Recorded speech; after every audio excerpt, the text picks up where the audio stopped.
Has the news of those who came before them not reached them, the people of Nu and Ad and Thamud, and the people of Ibrahim and the inhabitants of Madian and the overturned cities? Their messengers brought them the clear signs. God did not wrong them, rather they wronged themselves.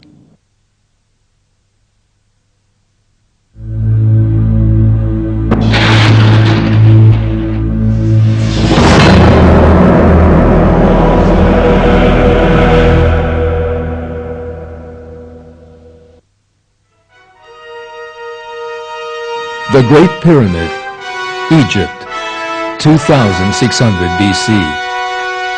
Stonehenge, England, 2000 BC.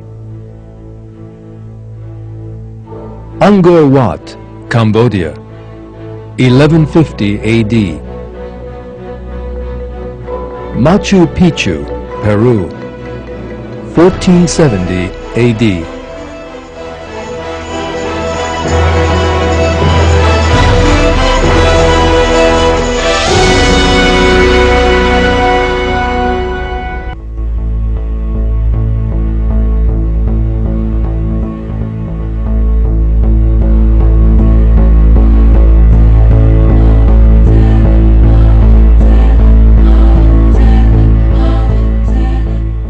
What you are seeing are the imposing remains of some old civilizations.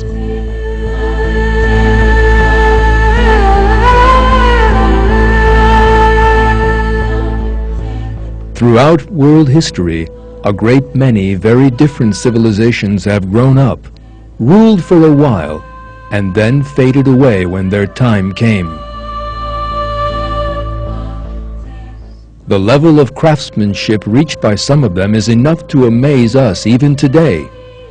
Yet these civilizations, which may have approached and perhaps even surpassed today's levels of mathematical, astronomical, medical, and architectural knowledge, no longer exist.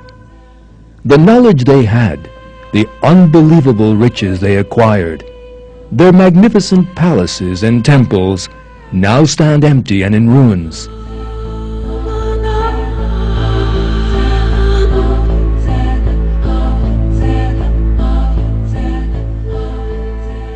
Despite all their power and wealth, they disappeared off the face of the earth. We now know that some of them were destroyed as the result of terrible disasters. In this film, we shall be examining just what happened to them. We shall also see how these destructive events were actually divine retribution, news of which is given in the Quran. We shall see that the peoples in question were destroyed because of their rebellion against God and their excesses. And archaeological discoveries provide the evidence for this.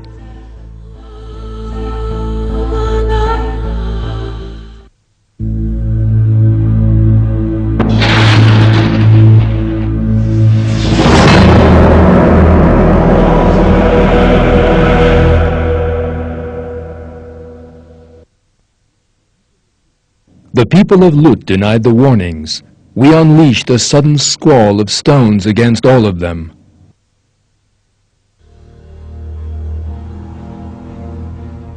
The land of Anatolia, the plains of Mesopotamia, the Arabian Peninsula, and the continent of Africa have witnessed the births of different civilizations since the beginning of time.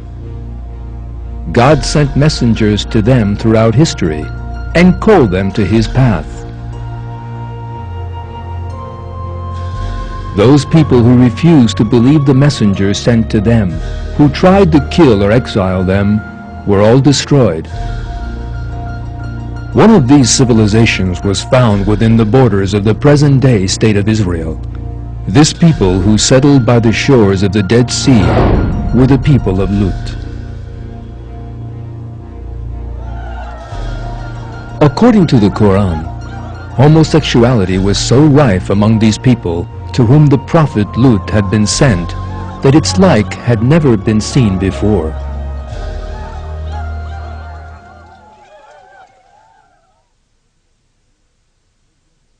When their brother Lut said to them, "Will you not do your duty?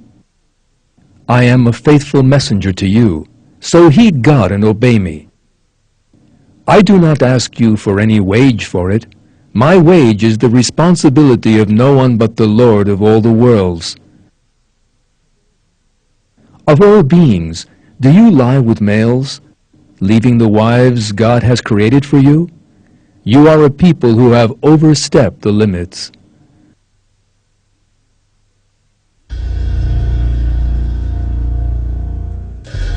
When Lut told them to renounce their perversions and brought them God's commands, they denied him, rejected that he was a prophet, and continued with their perverted ways.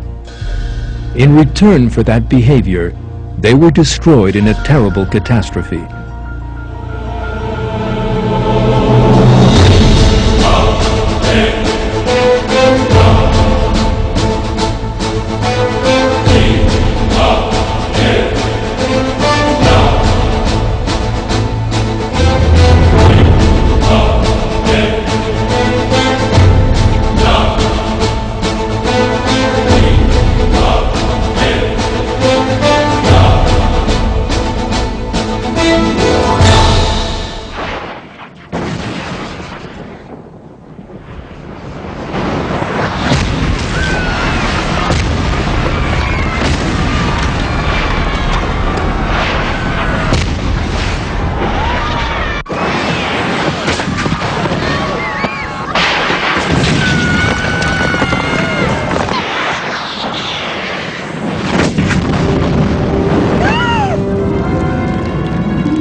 Let us now have a look at the archaeological evidence that has recently been unearthed regarding this people that are discussed in the Quran.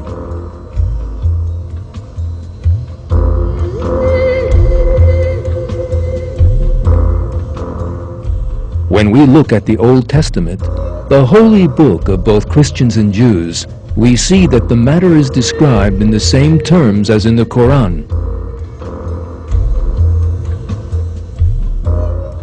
According to the Old Testament, the city where this deviant people lived was Sodom.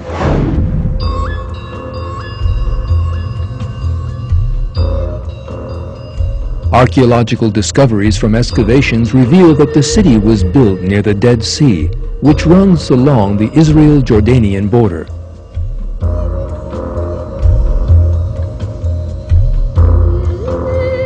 Archaeologists working in the area unearthed evidence of a terrible disaster here. The terrible damage to the human skeletons unearthed bore the signs of a powerful earthquake.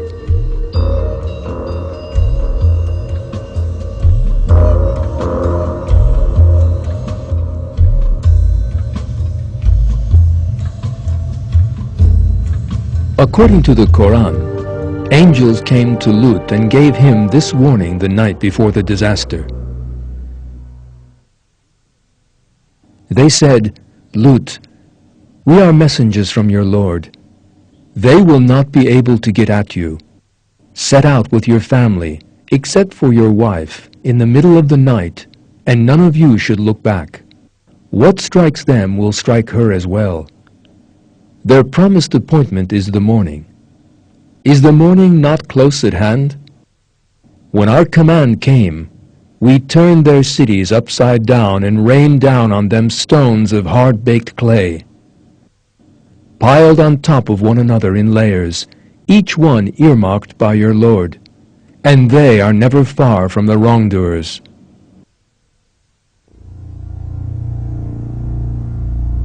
The expression, "turning their cities upside down," in all probability refers to the region being shattered in a powerful earthquake.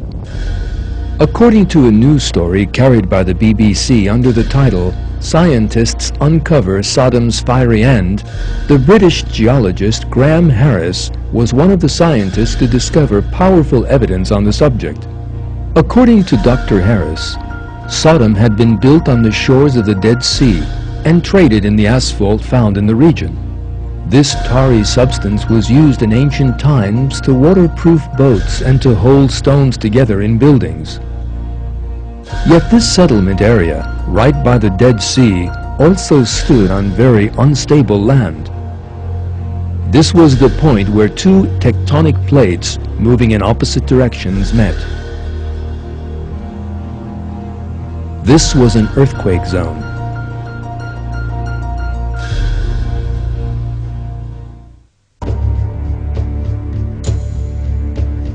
The layers of lava and basalt unearthed during the excavations are the strongest proof that there had been a volcanic eruption, an earthquake here.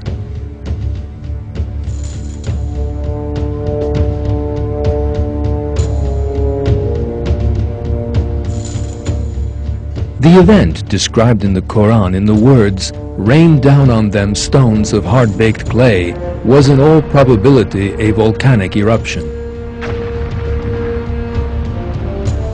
The event described in the same verse in the words, "When our command came, we turned their cities upside down," may well refer to the ruptures and destruction caused by the earthquake.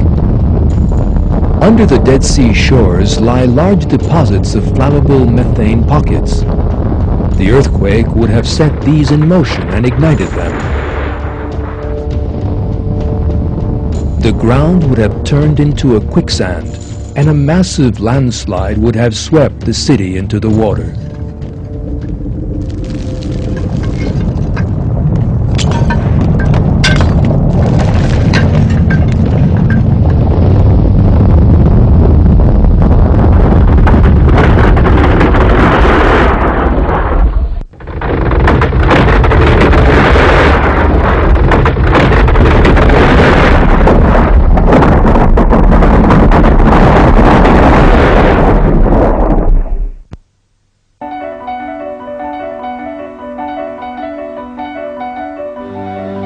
A series of scientific experiments at Cambridge University confirmed this theory. Scientists built a replica of the region in which the people of Lut had settled in the laboratory and induced an artificial earthquake. As had been expected, the earth was inundated and the miniature houses slid into it and were buried there.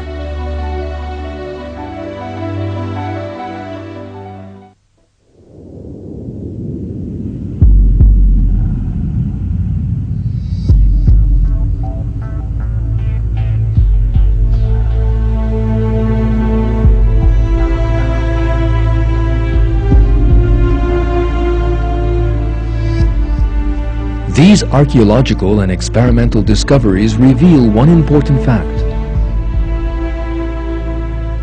The people of Lut discussed in the Quran really lived in the past and were punished for their perversions by a disaster sent by God.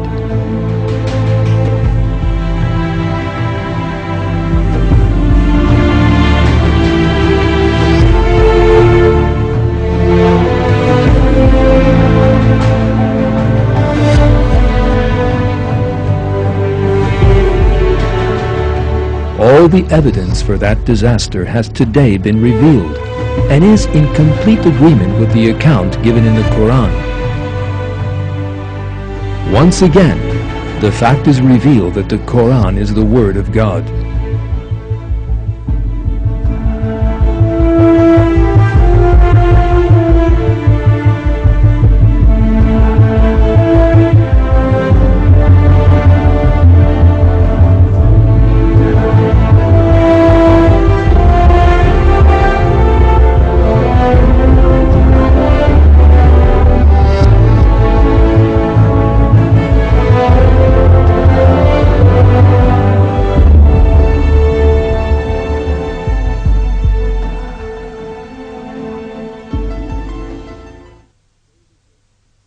So the great blast seized hold of them at the break of day.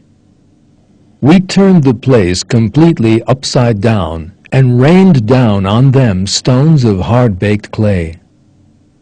There are certainly signs in that for the discerning.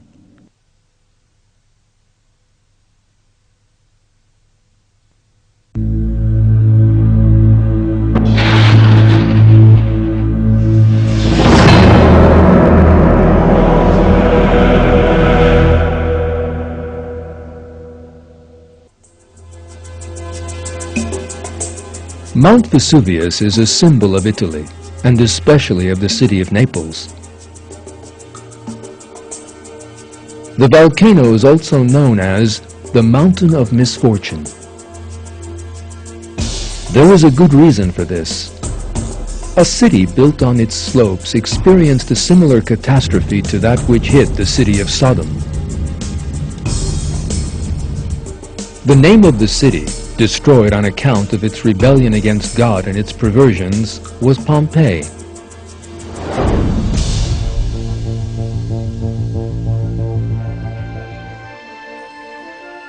These pictures portray what was once the busiest street in Pompeii.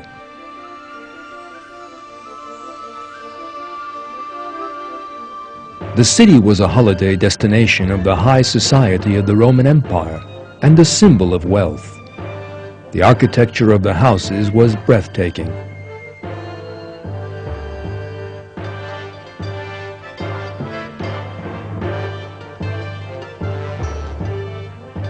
The people of Pompeii were very wealthy. Yet, instead of giving thanks to God for that wealth, they turned into a nation of deviants and gave themselves over to debauchery, and the city became a den of iniquity.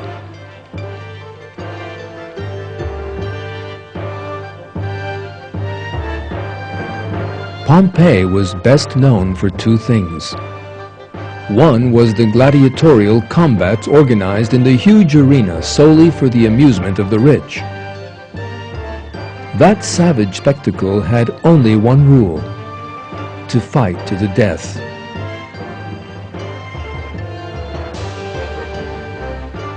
The second largest arena in the empire, after the Colosseum in Rome, was that of Pompeii. In the early years of Christianity, that arena witnessed the deaths of countless numbers of people, solely because of their belief in God.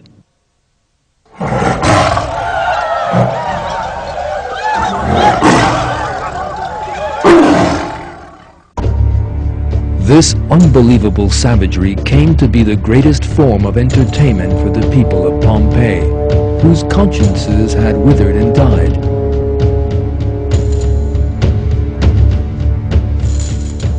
The second main feature of Pompeii was that it was the scene of the most ruthless implementation of the system of slavery, which prevailed throughout the Roman Empire. For a slave to disobey an order, there could be only one end. They were treated as worthless objects, bought for money. Yet the real oppression of the slaves by the nobles of Pompeii was something different. They were forced into prostitution.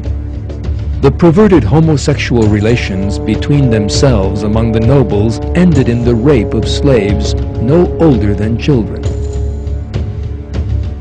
In short, their wealth had made the people of Pompeii degenerate and led them into a morass of perversion and deviancy. They had no idea what was about to happen.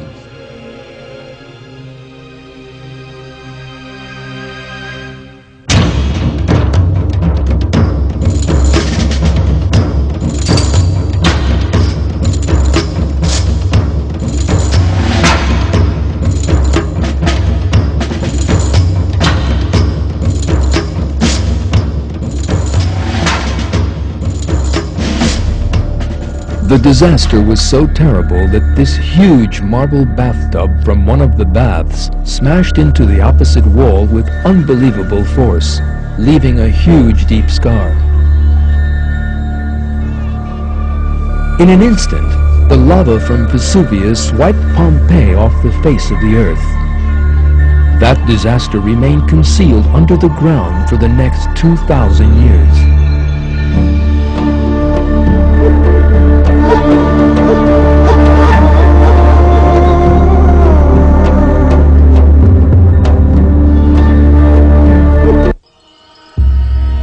In the first quarter of the 20th century, archaeologists began to unearth the remains from under tons of volcanic rock. What they encountered was a piece of history 2,000 years old, totally unspoiled.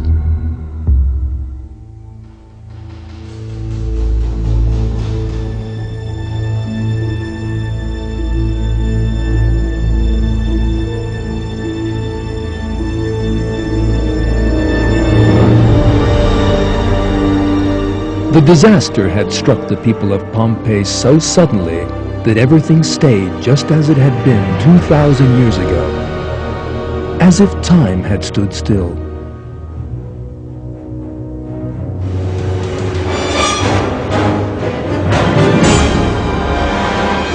Despite the terrible eruption of Vesuvius, nobody fled, but just turned into stone where they stood. The faces, and even the teeth of some of these bodies remained completely intact. The thing they almost all had in common was their expression of surprise and terror. A family eating together were petrified at that exact moment. Even the food on the table has been preserved. The most extraordinary side of the tragedy is this. How was it that thousands of people waited for death to come and claim them, seeing and hearing nothing? That dimension of the catastrophe shows that the destruction of Pompeii closely resembles the incidents of destruction recounted in the Quran. When such incidents are described in the Quran, it is revealed how people were always struck down in an instant where they stood.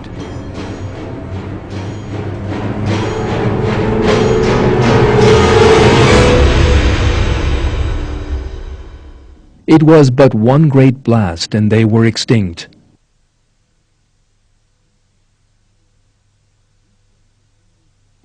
We sent a single blast against them and they were just like a thatcher's reeds.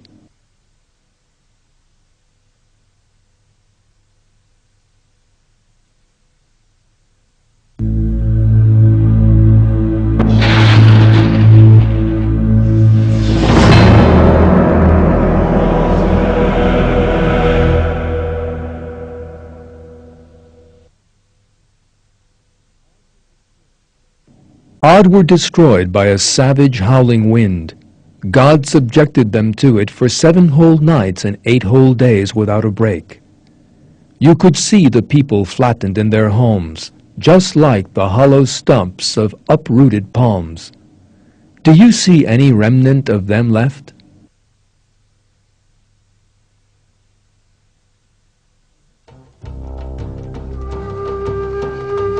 The history of the Arabian Peninsula goes back a very long way. Countless legends of the desert-dwelling Bedouins have come down from the past to the present day. One of these legends speaks of a city built among the empty dunes of the desert. Despite the lethal land around it, the city was rich and fertile. The people of the city enjoy great well-being.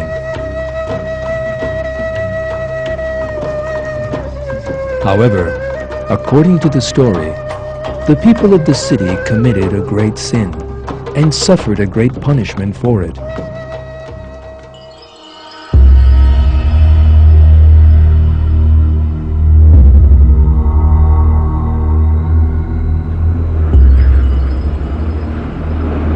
A horrible sandstorm annihilated them as if they had never existed.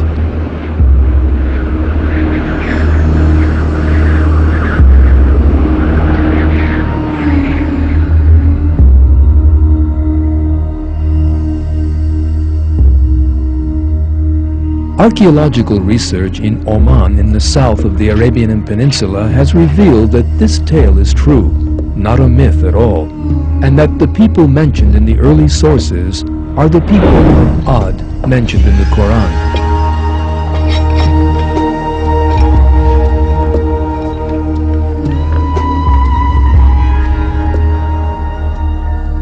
It was the amateur archaeologist Nicholas Clapp who discovered this lost city. An Arabophile and a winning documentary filmmaker, Clapp had encountered a very interesting book during his studies into Arab history. This book was called Arabia Felix, written by the British researcher Bertram Thomas in 1932. Arabia Felix was the name given by the Romans to the southern part of the Arabian Peninsula and meant Fortunate Arabia.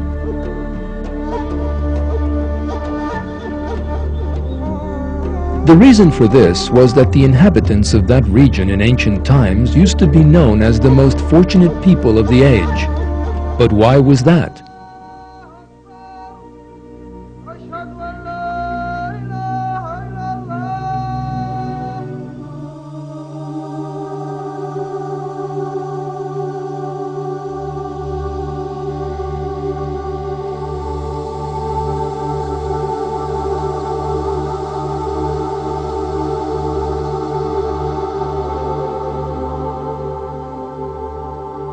The people of the region produced and sold frankincense, an aromatic resin from rare trees. Frankincense was of great value in ancient societies and was used as a fumigant in various religious ceremonies. That aromatic resin was as valuable as gold at that time.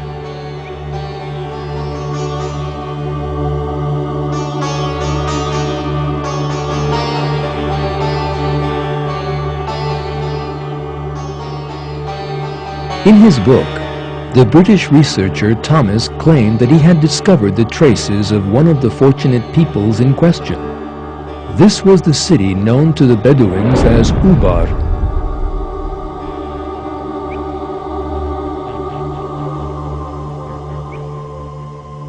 On one of his trips to the region, the Bedouins had shown him an ancient track, saying that it led to a very ancient city known as Ubar. Thomas was greatly interested in this matter, but died before he could complete his research. Nicholas Clapp studied Thomas's writings and came to believe in the existence of the lost city mentioned in the book. Wasting no time, he embarked on his own research.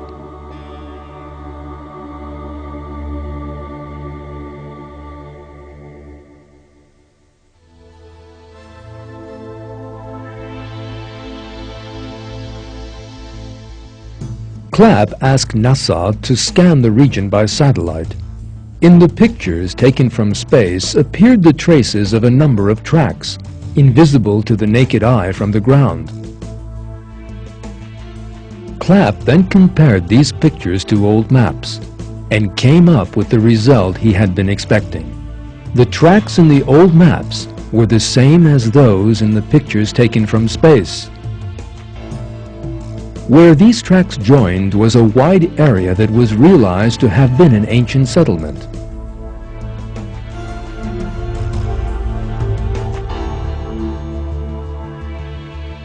The time had come for Nicholas Clapp to set off on his travels.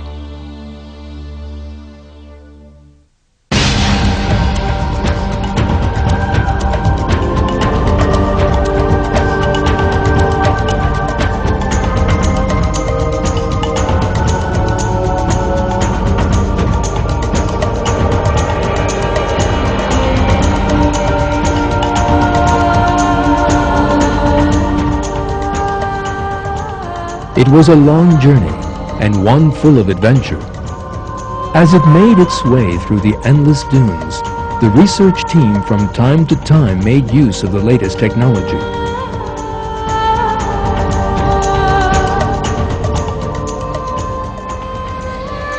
Yet there were also times in that wild place where technology was of no use.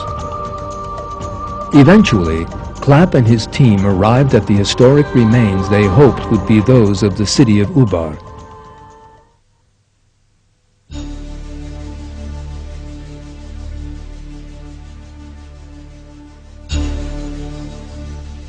From the moment the ruins were discovered, it was realized that they belonged to the people of Ad mentioned in the Quran and the city of Iram that they had built. Clapp also made use of the Quran during his investigations. In the Quran, The city of Iram was described as possessing tall pillars.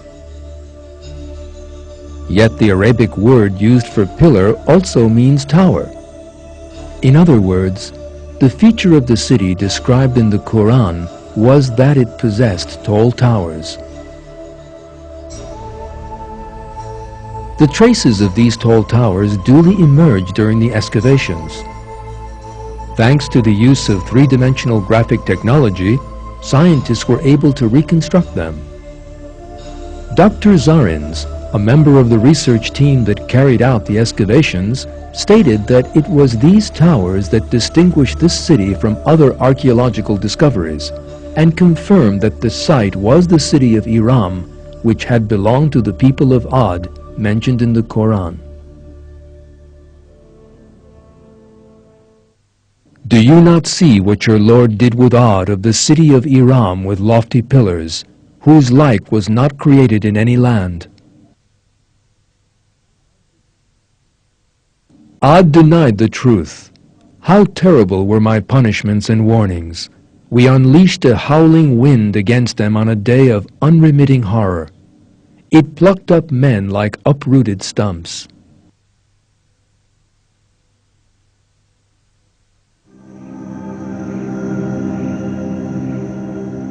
The people of Ad, whose traces the archaeologists discovered in the city of Ubar, had denied the prophet Hud, who had been sent to them, at which they were destroyed by God.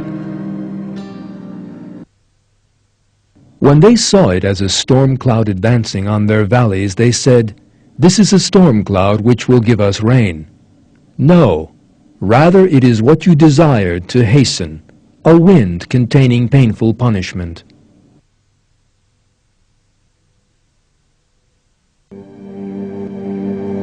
It is revealed in the verse how the people saw a cloud that would bring them great suffering, yet that they failed to understand its significance, believing it to be a rain cloud. This is an important indication of the nature of the suffering that was about to be unleashed on them. Desert storms. The whirlwinds that proceed along by raising up the desert sands resemble a rain cloud from a distance. It is possible that the people of Ad were deceived by this and failed to realize the danger.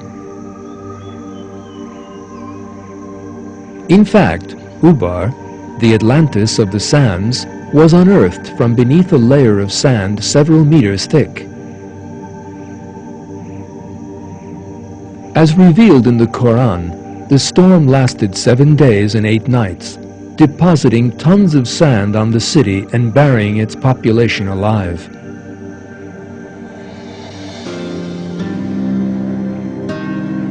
The most important evidence that the people of Ad had been buried in a desert storm is the word Akaf, used in the Quran to define the place of the people of Ad.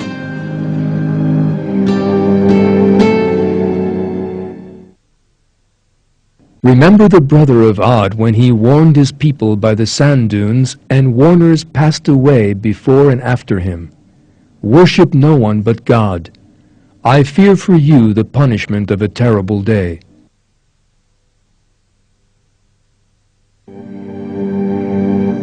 Akaf in Arabic means sand dunes.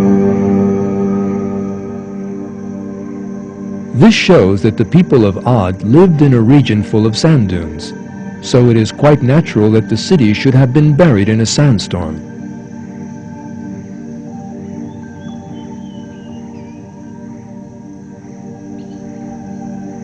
The disaster that struck the people of Ad in the form of a storm that flattened people just like the hollow stumps of uprooted palms must have destroyed the whole population within a very short time. The whole city and everything in it was buried alive under the sand. The desert slowly spread after the destruction of the people of Ad, leaving no trace of them behind as it settled over them.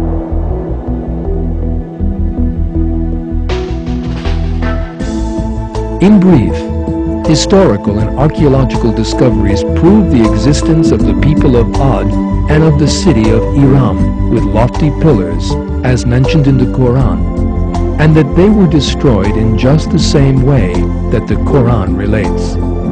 Research has unearthed traces of that people from beneath the desert sands. In the Quran, God reveals that the people of Ad turned away from the straight path out of arrogance. The peoples we have been examining all committed similar mistakes. They all rebelled against God. They adopted other gods than Him. They grew arrogant in the earth without any right, and turned to sexual deviancy and perversion, and God destroyed them. A great many societies that have lived throughout the course of history have been destroyed for similar reasons, not just a few examples we have seen here. God tells us of this fact in the Quran and asks us to think hard about them. Our task is to learn from the destruction of these peoples and to take warning from them. One verse from the Quran says, Ad were arrogant in the land without any right, saying, Who has greater strength than us? Did they not see that God who created them had greater strength than them? But they renounced our signs. We must not forget that God can destroy an individual or a whole people whenever He wishes. He can also honor those whom He wishes and confer blessing upon them. All good and beautiful things are in the hands of God. Man's duty is to constantly thank God for all the blessings He has bestowed and to seek His good pleasure. God issues the following call to man in another verse of the Quran. Whole societies have passed away before your time, so travel about the earth and see the final fate of the deniers. This is a clear explanation for all mankind, and guidance and admonition for those who do their duty.